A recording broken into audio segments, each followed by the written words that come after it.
What's shaking, folks? Back with another reaction, back with some more of The Cure, and we're here to conclude the album Wish 1992. Thank you again to Phil. We are going to do a Cure double this week, as I mentioned.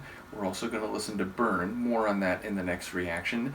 But yes, the final tune on Wish is End, which is not only appropriate, but given that the album began with a track called Open, it feels like this is a deliberate conceptual framing, a bookending of the album. So I wonder if that will function on multiple levels, the idea of, sort of the meta reality of this being the final song on the album, but also relating to conclusions, stopping points, and or finishing some experience, some connection.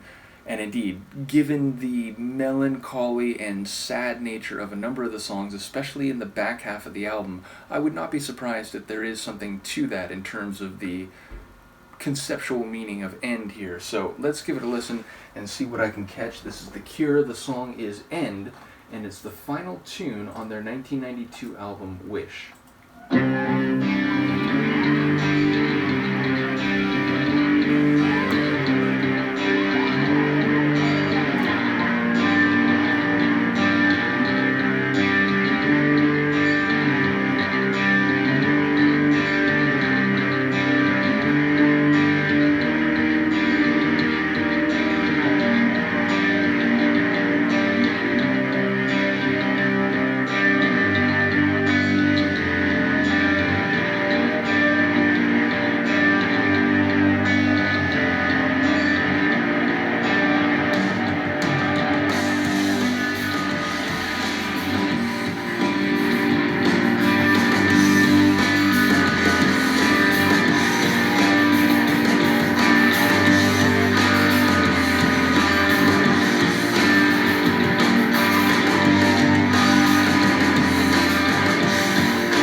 a very strong ending to the album. Definitely more of an alternative rock sound. But again, this is 92. I feel like this is the kind of tune I would expect to hear in like 96, 97, 98. So, in a way, even if it does, I think, reflect, number one, their evolving sonics.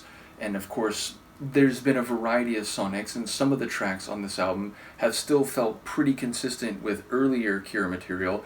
This one feels like more looking forward, but in that regard, like ahead of its time. A phrase I'm reluctant to use as a historian, but I think it's fair here. Also, the vocals from Robert are interesting in that, like, he gets more powerful and more expressive in the back half of the tune, but at a lot of points along the way, there's this echoed quality, kind of like their voices in his head, or like he's hearing conversations, but it's like in his voice. But, you know, there's a lot of movies and shows where they'll have that kind of like echoed, where it's like, it's rushing right up, or it's like receding away, like the voices are kind of like swirling, like that effect. And a lot of the vocals here had that effect on them. And then early in the track, I was thinking I wasn't hearing a lot of words clearly, because at that point he was singing a bit softer, a bit more restrained or mellow, and the sonics, the sort of churning alternative rock sonics, were sort of, you know, overwhelming that. But definitely the feeling of the tune is one less like melancholic and less sad, and a bit more forceful or determined. But it also feels like the context is like a bit of a sad separation. But here it feels more deliberate, like he's choosing. He's even saying, I think, please stop loving me. I'm none of those things. Which it feels like maybe there's a previous understanding or an illusion which has been shattered, and it's like he seems to be saying, like, it's for the best if we end this, so stop loving me, I'm not what these things we're talking about or that have been understood. So yeah, again, it feels like the context has a sadness to it, but the sentiment or the feeling of the tune itself and the lyrics, to the degree I caught them, they felt a bit more determined and like, you know, making a choice to end it. So either way, a powerful and seemingly thematically fitting tune to end the album on, and just a great album. I thought it was really fantastic. And I get, like, some people were saying at this point they were sort of, you know, going maybe in a direction that felt different or that people didn't prefer. I think some people have said they very much enjoy this masterpiece of an album. I'm admittedly much more in that camp. I think this is a brilliant album, but I get it. Again, as someone who likes, you know, some bands going back to this era, like, or to the, you know, 80s, and have been a bit more consistent in terms of, you know, like Depeche Mode is the example I always use, because with some exceptions post-2000, I followed them very closely. Even in the 90s, as I got into other types of music, punk rock and techno and so on, I was still keeping tabs on what Depeche Mode was doing. And I have preferences, you know, some albums I listen to more often than others, although even then, that has kind of evolved over time. But generally speaking, I like pretty much everything they've done. And with The Cure, I'm kind of playing catch-up. Now, as I've learned, there's a lot more Cure that I was aware of than I had realized back in the day. But yes, ultimately, I'm here for all of what The Cure is doing, even if it's not identical to previous albums. So I very much enjoyed this album a great deal. As I said, I'm going to come back with another Cure reaction right after this, so I will see you in a moment for that. Peace.